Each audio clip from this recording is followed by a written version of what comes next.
Seorang gadis berjalan masuk ke dalam elevator. Halusinasi Su Jin muncul lagi. Dia melihat wanita itu sedang disiksa. Pria yang menyiksanya, dagunya ada sebuah bekas. Dia buru-buru mengejar gadis itu dan memperingatinya. Jangan masuk, mungkin bisa ada hal buruk yang akan terjadi. Tapi gadis itu tidak memedulikannya. Menyingkirkannya lalu masuk ke dalam. Di waktu yang bersamaan, seorang pria yang mukanya sangat jutek muncul di hadapannya. Dan dagunya, ada sebuah bekas luka. Demi menolong gadis itu, Su Jin mengikuti laki-laki itu masuk ke dalam elevator.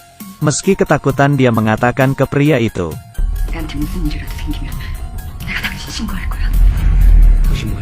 Pria itu memunculkan ekspresi yang kejam. Dan langsung menyekik lehernya.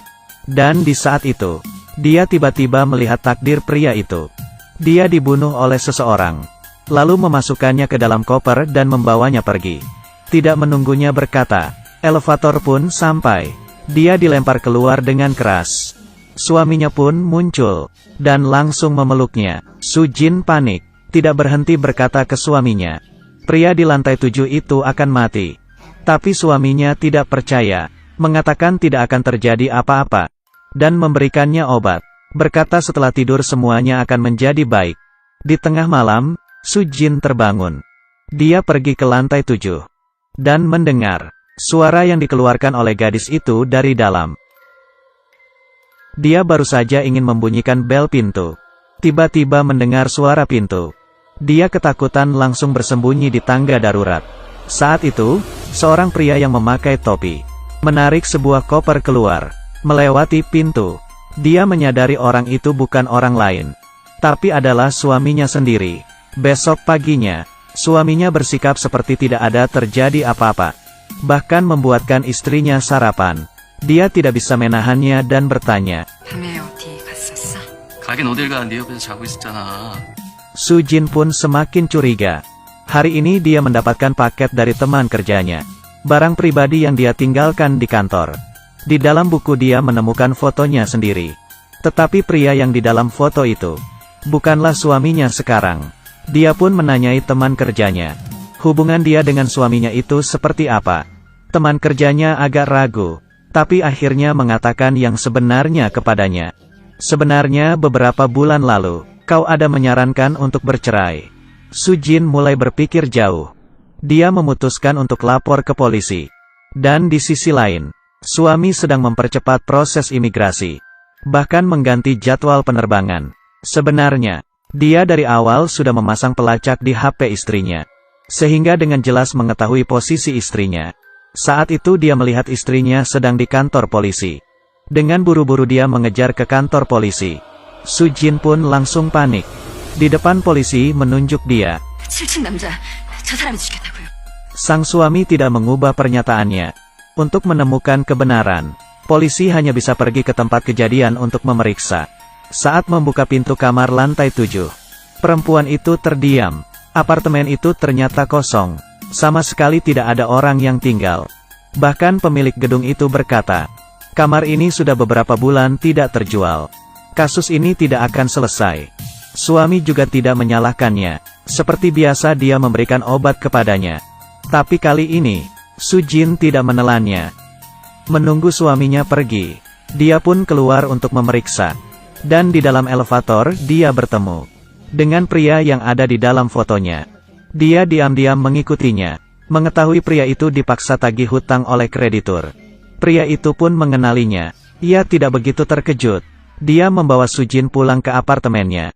Mulai membuka laci, perabotan di dalam kamar. Membuat Su Jin merasa sangat familiar.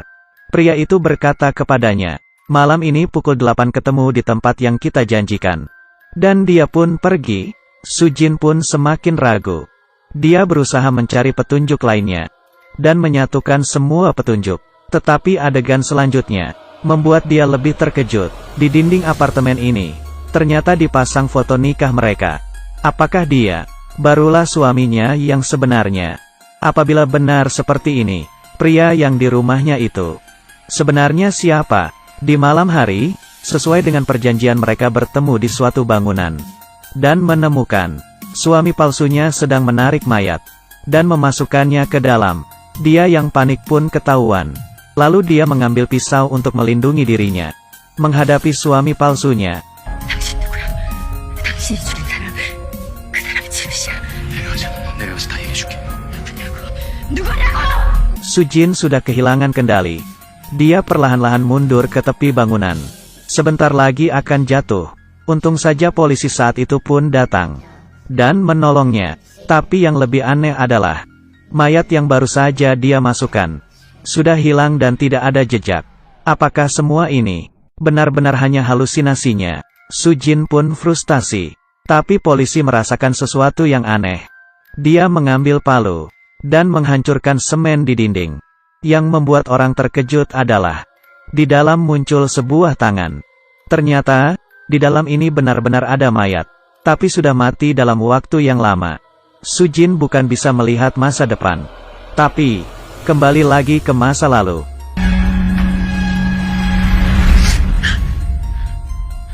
Di kantor polisi, suami palsu berkata dengan muka tanpa ekspresi. Pria yang di dalam semen itu dialah yang membunuhnya.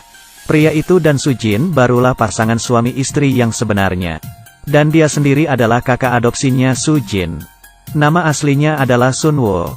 Setelah Sujin hilang ingatan, dia berpura-pura menjadi suaminya.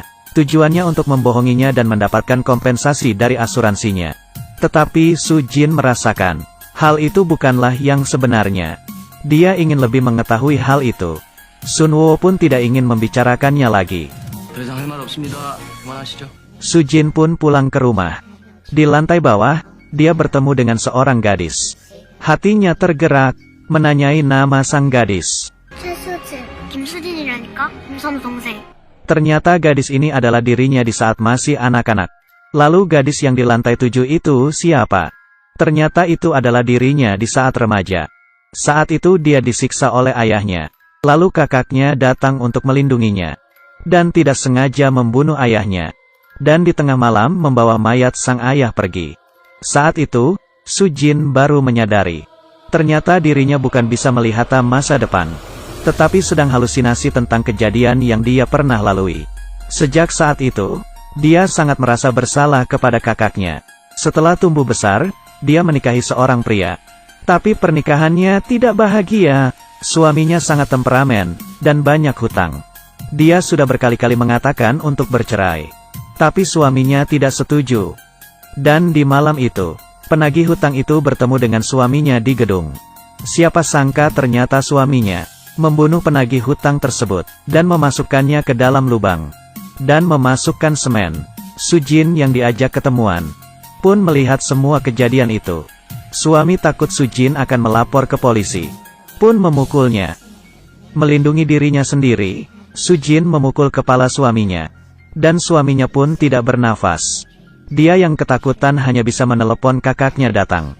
Sunwo sambil menenanginya. Dia memasukkan mayat pria itu ke dalam semen. Saat itu Sujin menjadi sangat lemah. Dia perlahan-lahan jalan ke tepi bangunan. Sejak kecil hingga dewasa, tiap kali dia melakukan kesalahan selalu kakaknya yang menanggungnya. Dirinya seperti pembuat masalah. Tidak berhentinya membuat kakaknya repot. Terakhir dia tidak ingin menyusahkan kakaknya lagi. Dan lompat jatuh ke bawah dari atas. Dengan cepat dia menolongnya. Sehingga dia masih hidup. Sampai saat ini, semua ingatan Sujin pun kembali. Polisi memberikannya sebuah alamat. Mengatakan tempat itu barulah rumah aslinya. Tapi baru saja masuk ke dalam tidak berapa lama. Pintu rumah tiba-tiba terbuka. Pria yang masuk adalah suami aslinya. Ternyata malam itu dia tidak mati. Dan setelah itu, dia terus mencari kesempatan untuk balas dendam. Sujin ingin melapor ke polisi. Tapi sudah terlambat. Pria itu tanpa berkata-kata langsung memukul kakinya hingga patah. Dan menyiram bahan bakar, lalu menyalakan api. Sehingga rumah itu terbakar. Polisi yang datang pun untungnya sempat menangkapnya. Tapi Sujin yang terluka tidak bisa bergerak untuk kabur. Saat itu Sunwo datang lagi menyelamatinya. Di saat itu, dia tahu Sujin dalam bahaya. Diam-diam keluar dari kantor polisi dan langsung pergi dengan cepat. Tapi bara api semakin membesar. Dia tidak bisa kabur keluar. Hanya bisa menunggu pertolongan dan menenangi Sujin. 이제 다 기억나. 울지 마. 나는 그럴 수밖에 없었으니까. Di saat Su Jin sudah siuman, polisi berkata kepadanya, Sun Wo sudah mati. Sebelum dia mati, dia menggunakan tubuhnya untuk melindungi Su Jin. Di akhir cerita, Su Jin pergi sendiri ke tempat yang mereka sudah janjikan.